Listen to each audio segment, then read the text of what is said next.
Assalamualaikum warahmatullahi wabarakatuh. Perkenalkan, nama saya Faridah Nabila. Saya mengajar di kampus STIT Manggala di jurusan Ekonomi Syariah, mata kuliah yang saya ampu pengantar filsafat. Dalam kegiatan ini saya akan membuat bahan video pembelajaran tentang materi yang saya ambil khususnya di pertemuan kedua, yaitu tentang pengertian, hakikat dan juga tujuan manfaat dari filsafat ini mendukung CPL program studi, yaitu kemampuan menginternalisasikan nilai-nilai keislaman, menerapkan pemikiran logis, kritis, sistematis, serta mampu menganalisis berbagai persoalan secara rasional.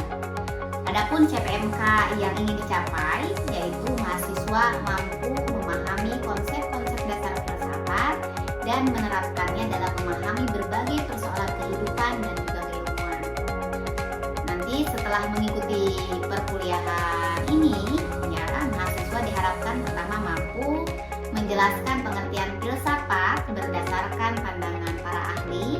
Yang kedua, mengidentifikasi hakikat filsafat sebagai cara berpikir yang kritis, logis, rasional, sistematis dan mendalam. Yang ketiga, yaitu menganalisis karakteristik berpikir filosofis. Yang keempat, menjelaskan tujuan dan manfaat mempelajari filsafat bagi pengembangan ilmu pengetahuan dan juga kehidupan.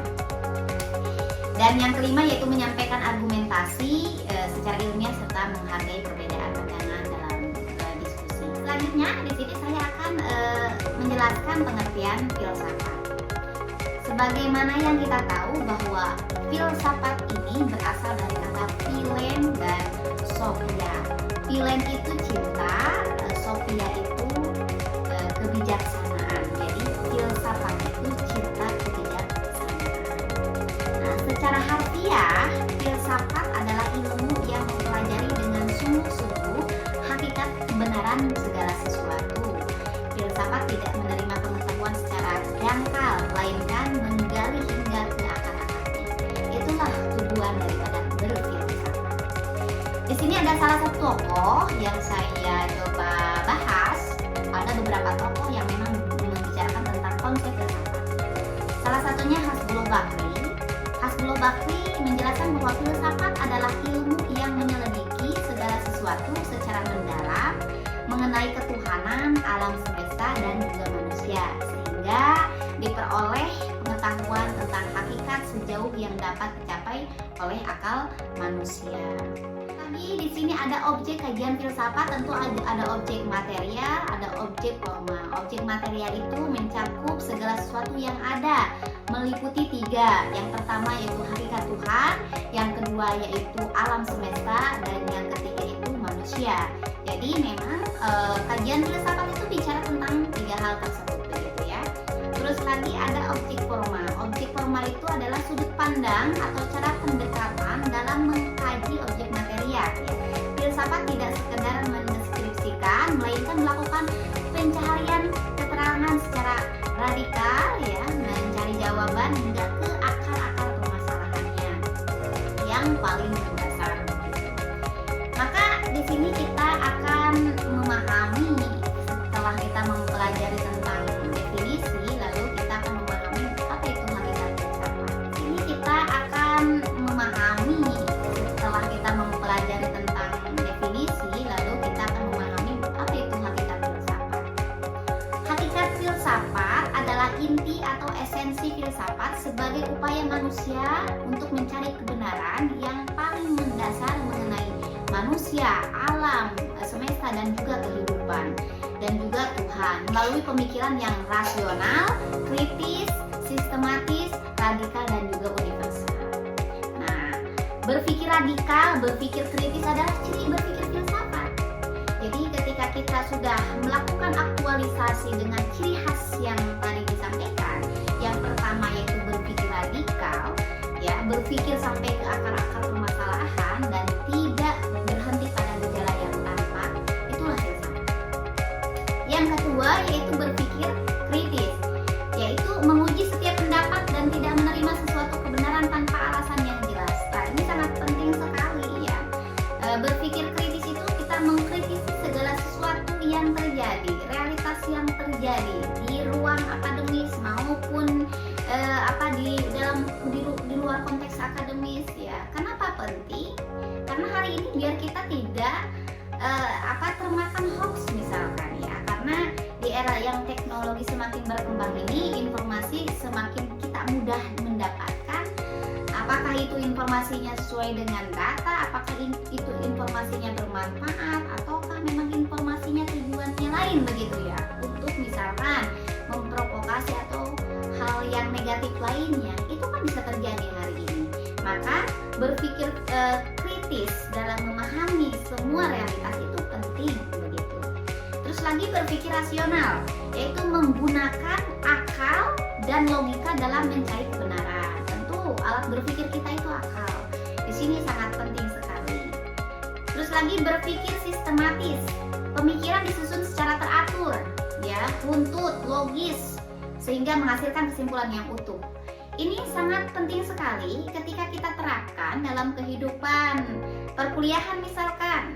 Mahasiswa menyampaikan argumentasi itu harus sistematis, harus logis, harus sesuai dengan data begitu ya, ataupun menyampaikan argumentasinya berupa tulisan, itu harus disusun dengan rapi, dengan sistematis, tidak asal menyampaikan argumentasi tanpa disertai dengan data yang valid, atau menuliskan argumentasi tidak disertai data yang valid. Itu adalah kesalahan berpikir gitu ya.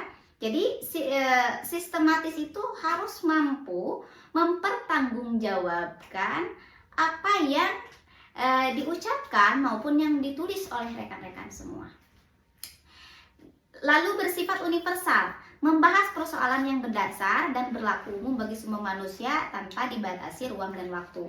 Jadi inilah ciri berpikir filsafat begitu. Nah, tujuan filsafat itu apa? Di sini saya mengambil salah satu tokoh Muslim, ya, filosof Muslim, yaitu Al-Farabi, yang menjelaskan bahwa tujuan filsafat adalah memperoleh pengetahuan tentang segala yang ada dan mengantarkan manusia menuju kebahagiaan yang sempurna.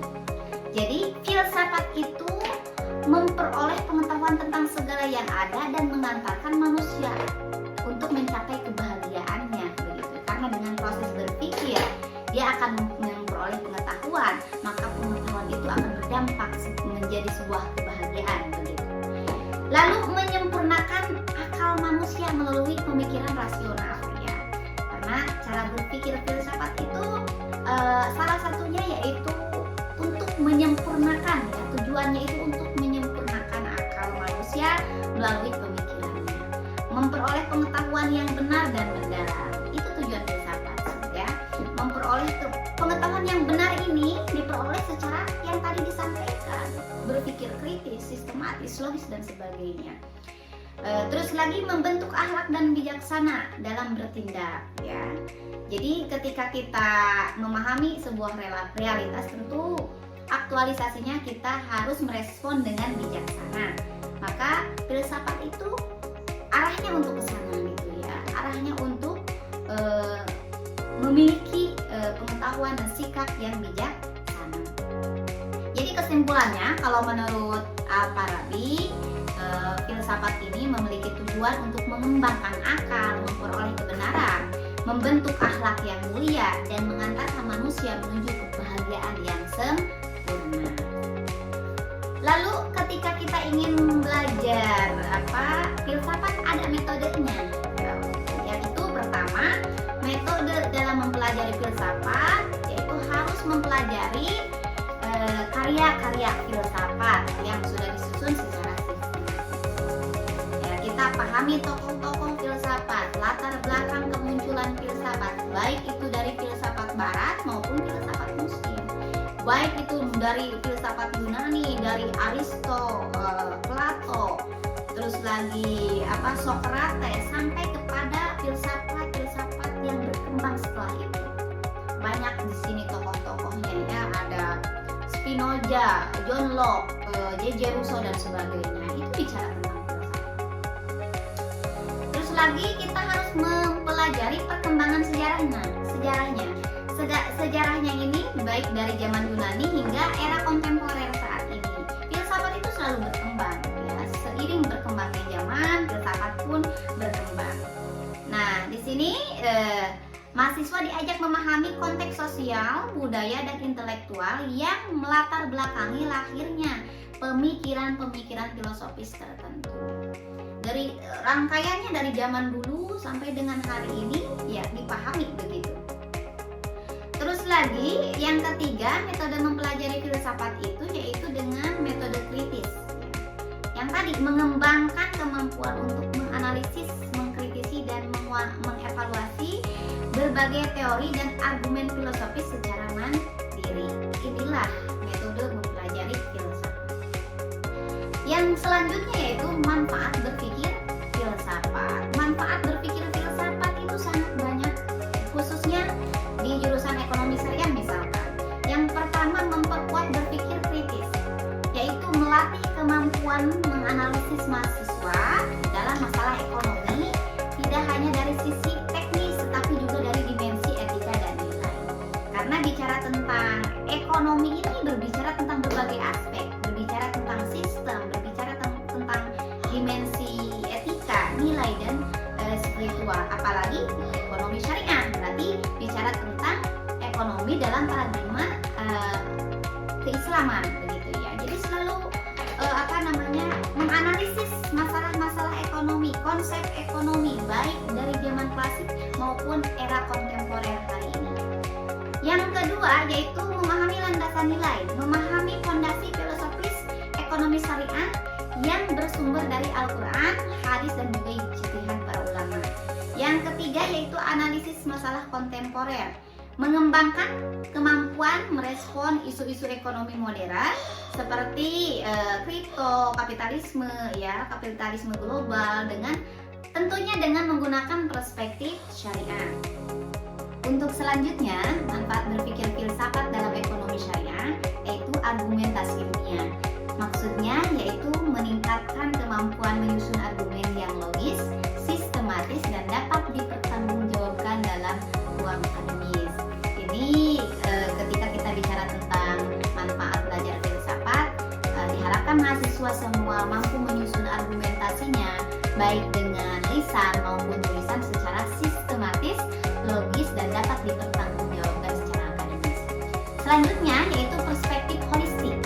Manfaat dari berpikir filsafat yang terakhir yaitu berpikir holistik, yaitu membentuk cara pandang yang menyeluruh, mengintegrasikan dimensi spiritual, sosial, dan ekonomi dalam satu kerangka berpikir.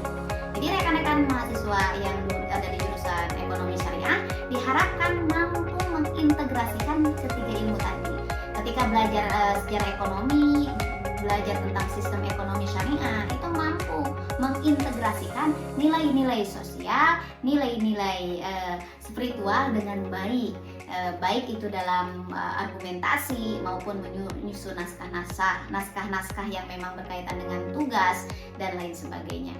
Bahkan ini juga penting sekali diterapkan dalam kehidupan sehari-hari, di mana memang filsafat itu mengajak kita untuk berpikir secara komprehensif, secara logis, sistematis. Itu kita bisa aktualisasikan dalam kehidupan sehari-hari dalam merespon berbagai persoalan yang terjadi di lingkungan kita maupun ketika kita membaca informasi-informasi yang berseliweran di media sosial.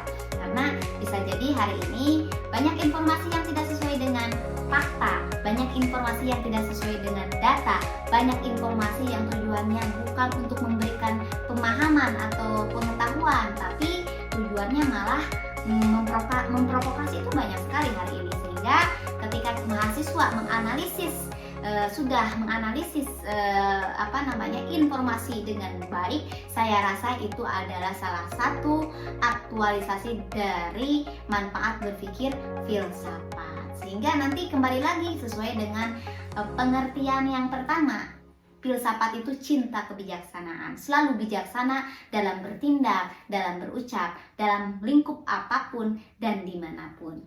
Itu saja mungkin yang dapat saya sampaikan dalam materi bahan pembelajaran, khususnya dalam mata kuliah pengantar filsafat di jurusan ekonomi syariah.